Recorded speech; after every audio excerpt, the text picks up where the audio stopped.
Hello mga kalagan! For today's another laag video, nanapod may i-share sa inyo ha nga usa ka laaganan nga mura jud kag naa sa sulod sa K-drama sa kanindot ani nga lugar mga kalaagan. Daghan og picture spots og klase-klaseng mga bulak ang imong makita diri mga kalaagan. Plus bugnaw nga weather kaya for sure mag-enjoy gud mo diri mga kalaagan. Mao dinhi gitawag nila og Jardin de Señorita. And as of now mo nilang entrance fee for day tour mga kalaagan. And sa gusto mag-overnight stay diri mga kalaagan, napod sila yung rooms and accommodation. So later akong ipakita sa inyo ha. So diri asa ta mag-start sa ilang beautiful garden nga puno gyud og mga klase-klaseng mga bulak mga kalaagan no.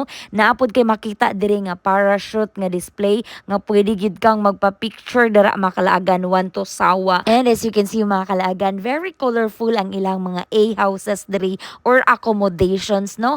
Available ni siya, good for couple, good for family. Kung gusto mo makabalo sa rates, i-visit lang ilang Facebook page mga kalaagan. And napod sila windmill diri mga kalaagan. Isa po ni sa iconic nga picture spot gyud dinhi sa Jardin de Señorita mga kalaagan. Nga naa siya tunga sa mga roses no. Wala lang kayo siya nag-bloom pa karon pero next month daw kuno mo bloom na gid na ang ilahang mga bulak diri at tanan mo nang for sure kung makaanhi na mo ani nga mga panahon month of November to December nagbloom na gid maayo ang ilahang mga flowers diri mga kalaagan.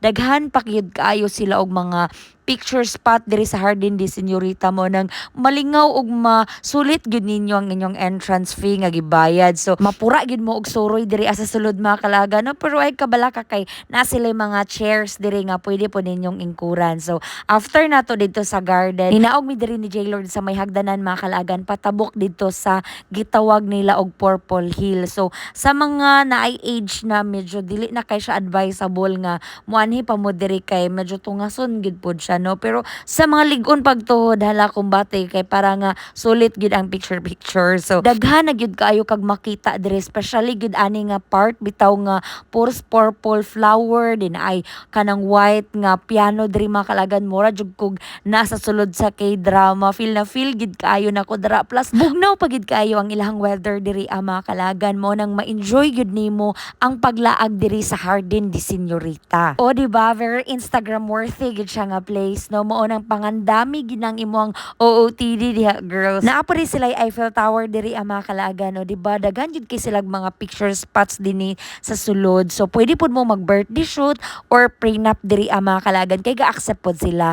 And sa mga plantita dara for sure malingaw gid mo diri mga kalaagan kay lagi daghan kay sila klase-klaseng mga bulak. And kung nangita mo og makan-an mga kalaagan, no worries kay naa pod sila cafe and restaurant diri sa sulod. Once again mga kalaagan, this is Jardin de Señorita and it is located at Sitio Bacuco, Barangay Kapatagan, Digos, Davao del Sur. And open sila daily from 7 a.m. to 7 p.m. And that's our laag video for today diri sa Jardin de Señorita. See you sa next day, laag na! And if you want to see more about beautiful places here in Mindanao, follow us for more laag videos.